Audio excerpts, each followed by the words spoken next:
to the car of the decade.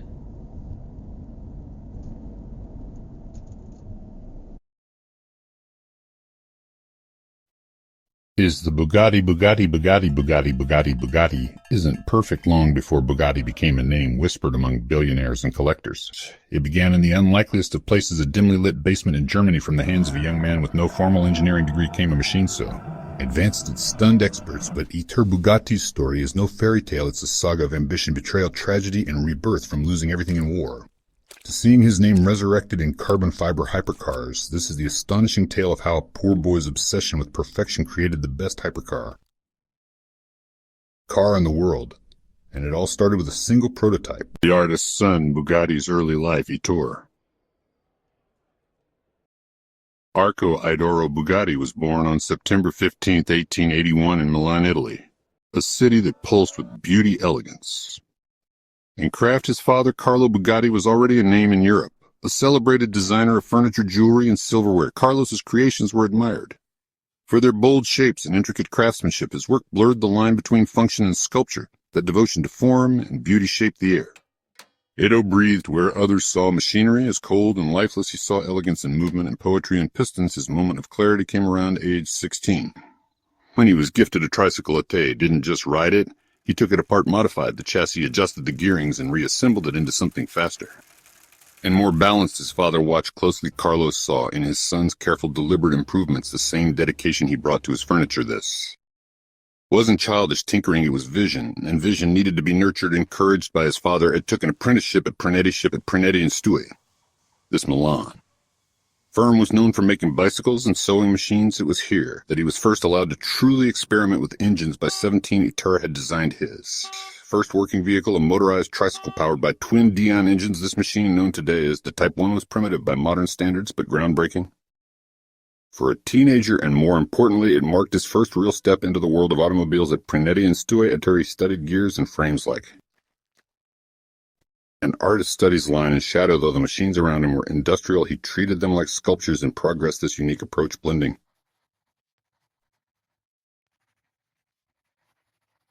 artistry with engineering, would later define every Bugatti ever built. The dream had begun to take shape, but to build something extraordinary, Edo would need more than sketches and skill. He would need backing. He would need a factory, and most of all, he would need a prototype that proved everyone else wrong. The birth of a brand from Type 2 to Type 10. By the time Ito Bugatti was 20, his name was already whispered among industrialists in Milan. It was the 1901 Milan Trade Fair that changed everything there. His newly developed Type 2 automobile caught the attention of critics and engineers alike, built with the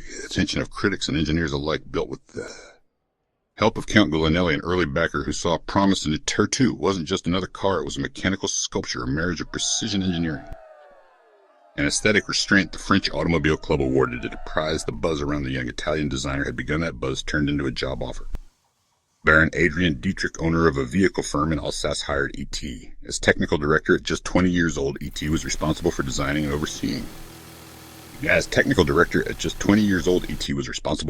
and overseeing. Vehicle production in a Regis building machines. He was navigating two cultures, two markets.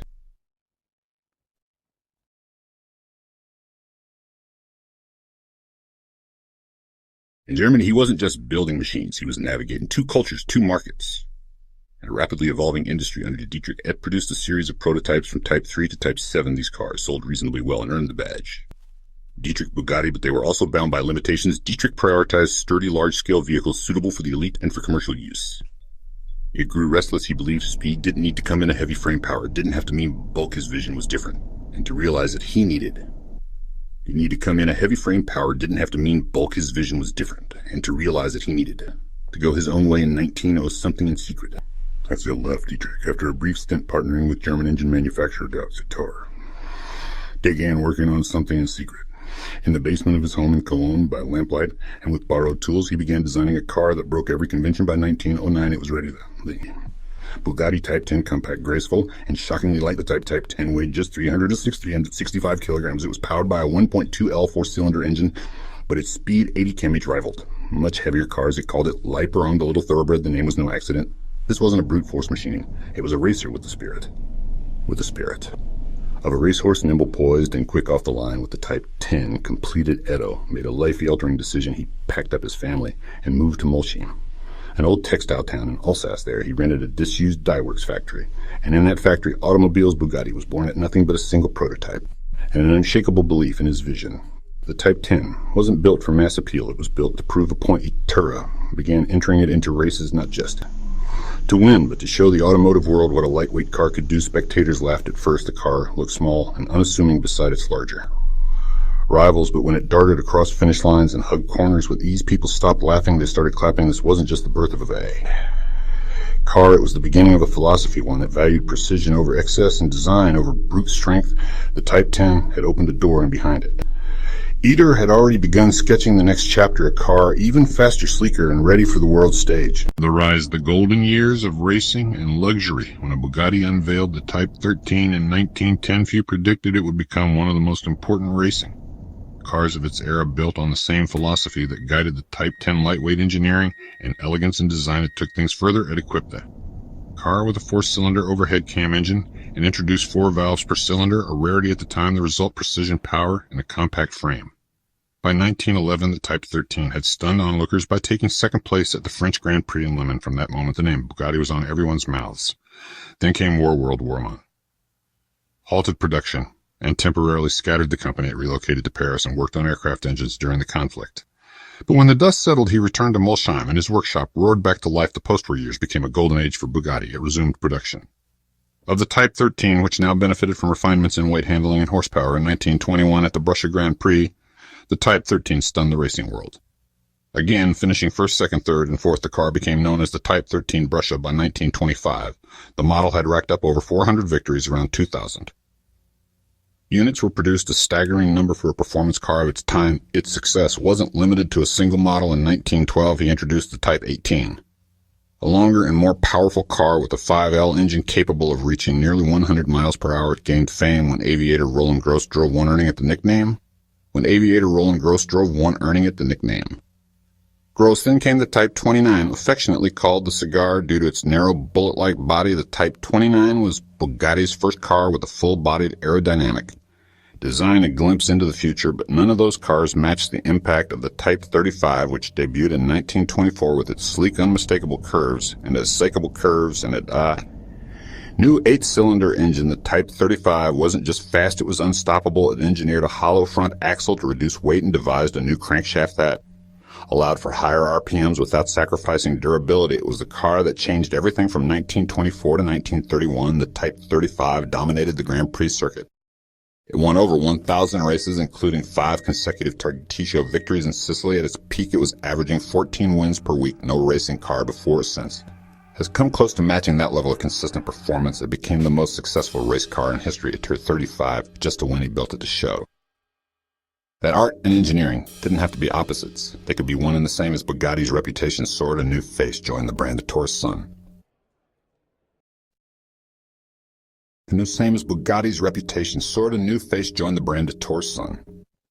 Jean Bugatti, brilliant and visionary in his own right, Jean began to co-design cars with his father. The father-son duo created the Type 57, which would become one of the most iconic road cars of the 1930s, with sweeping lines and innovative features. The Type 57 wasn't just admired, it was desired. Variants like the Type 57 Atlantic and Atalante became legends, blending Jean's flair with ETA's discipline. And then came a woman who helped redefine Bugatti's image, Hella.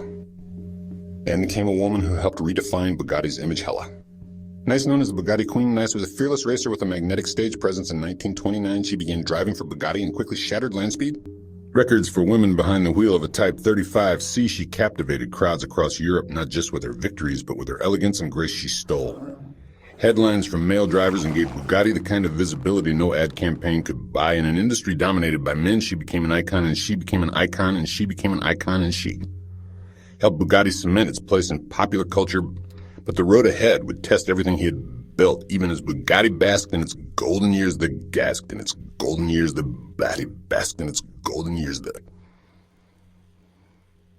world around it was beginning to change. And the next chapter would not be so kind. The fall, war, death, and ruin as the 1930s war on storm clouds gathered. The Great Depression, which began in 1929, devastated economies. Worldwide luxury items like high-performance cars were among the first to be abandoned by struggling elites. For Bugatti, the impact was immediate. Orders dried up, clients vanished. The grand ambitions of the Type 41 Royale were dashed. Of the 6 built, only a handful were ever sold, faced with bankruptcy. Yet Bugatti made a difficult decision.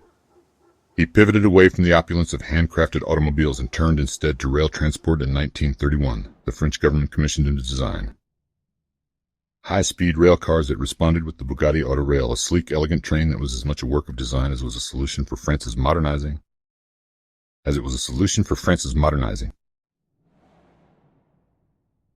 Railway system. Over 80 of these rail cars were delivered. The contract kept the factory alive and the company's name from vanishing the internal fabric of.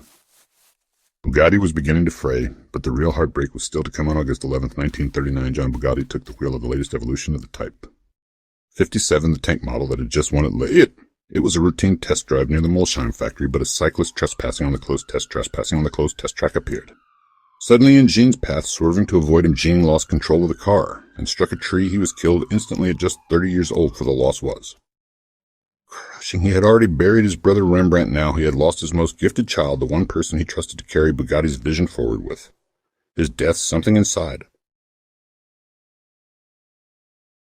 Torre fractured. The grief had no time to settle. Just weeks after Jean's funeral, World War II erupted. The German army swept through Alsace and occupied the Molsheim factory at Tay. Anticipating the invasion, had already moved some machinery to Bordeaux. But it wasn't enough. German authorities demanded that he hand over the plant and produce vehicles and torpedoes for the Third Reich. It refused. Faced with pressure and mounting debts, he was forced to sell his company and the remaining factory equipment for a sum far below its worth. In a final act of hope, Iter applied for French citizenship. The application was approved. In 1947, the French government officially returned the rights to the Bugatti company and branded to him. It should have been a triumphant moment, a new beginning, but fate had one last blow to deliver. 10 days later, Torre Bugatti died in a Paris hospital. He was 66, weakened by a lung infection and a recent stroke. The man who had redefined automotive art never had the chance to see his company restored. His death marked the end of the original Bugatti era. Without Jean, without a tour, and without the resources to rebuild the factory, shut its doors. The Bugatti name, once spoken with awe on racetracks and in royal courts, faded quietly into memory. But the story wasn't over, not yet. Something would stir many decades later in Italy, an ember fanned into flame by a new generation who still believed in the impossible. Resurrection. The Bugatti brand returns after Edo Bugatti's death. In 1947, the company limped along under his youngest son, Roland. A few prototypes were built. But the world had changed. France's new tax laws punished high-horsepower engines, and mass production was taking over Bugatti with its handcrafted approach.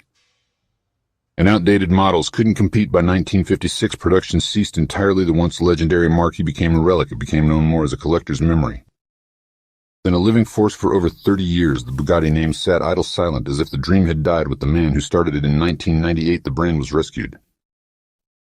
Volkswagen Group CEO Ferdinand Peck personally spearheaded the acquisition. Reportedly, it was his son's fascination with the scale model Bugatti that inspired the purchase. VW paid an estimated $50 million for the name alone, but they didn't stop at branding. They wanted legacy. Volkswagen moved Bugatti's operations back to Molsheim, the birthplace of Iter's original factory. As a symbolic return to the roots, what followed was the most ambitious engineering project in modern automotive history. Peck issued a challenge build, the fastest, most luxurious road car ever. Engineers scoffed. The numbers were impossible. A quad-turbocharged W16 engine, over 1,000 horsepower, a top speed exceeding 250 miles per hour, and it had to be refined enough for a businessman to drive to the opera. It took 7 years of research and relentless problem solving. In 2005, they did it. Bugatti unveiled the Veyron 16.44, named after Pierre Veyron, the racing driver who had helped secure Bugatti's Lama victories in the 1930s. The Veyron wasn't just fast, it shattered records within 50 fan. Wasn't just fast, it shattered records with a verified top speed of 254 miles per hour. It became the world's fastest production car. It accelerated from 0 to 60 in 2.5 seconds, thanks to its monstrous 8.0L engine and seamless dual-clutch transmission. Inside the Veyron was as exquisite as it was extreme. Hand-stitched, leather-polished aluminum and carbon fiber interiors elevated it from a machine to a masterpiece, but it wasn't profitable. Each Veyron cost more to build than it sold for. Still, Volkswagen didn't care. The goal wasn't profit, it was prestige. Bugatti today, innovation meets heritage. In the years following the Veyron's release, Bugatti didn't just maintain its position at the top, it doubled down on it. The Veyron was a statement, but the company knew it couldn't stand still. The next chapter would have to be louder, faster, and even more precise. In 2016, Bugatti unveiled the Chiron, and the automotive world took another collective gasp. Named after Louis Chiron, a legendary Bugatti driver of the 1920s and 30s. The new model took everything the Veyron had pioneered and pushed it further. The Chiron boasted a re-engineered 8.0 L quad-turbo W16 engine producing 1,500 horsepower, nearly 50% more than its predecessor, with a top speed of 305 miles per hour. In a specially tuned version, the Chiron became the first road-wheel car to officially break the 300 miles per hour barrier. Bugatti had redefined what a hypercar could be, but the Chiron was more than just numbers. Every curve, every vent, every stitch of leather was meticulously crafted. Buyers weren't just purchasing speed, they were entering a tradition. The price reflected the legacy of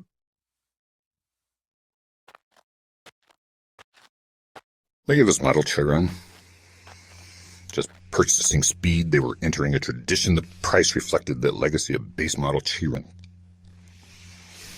Started at around $3 million by the time, climbed far higher despite the accolades and exclusivity. Bugattis never often climbed far higher despite the accolades and exclusivity. Bugattis.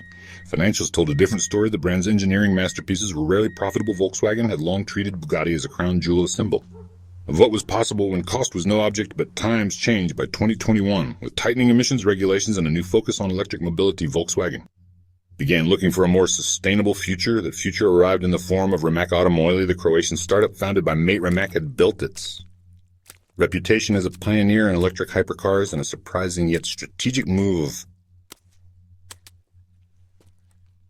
Volkswagen merged Bugatti with Rimac to form a new company, Bugatti Rimac. The goal blend Bugatti's heritage and design excellence with Rimac's electric technology and innovation. Bugatti today stands at a crossroads, bridging the past and the future, holding tightly to the values that shaped it while quietly preparing for a reinvention no one would have imagined in today's day. But change is nothing new here for a brand built on boldness. The next chapter is already waiting to roar to life. Have you ever driven or ridden in a Bugatti? Share your experiences with us. We'd love to hear. For now, we're done. Catch you in the next video.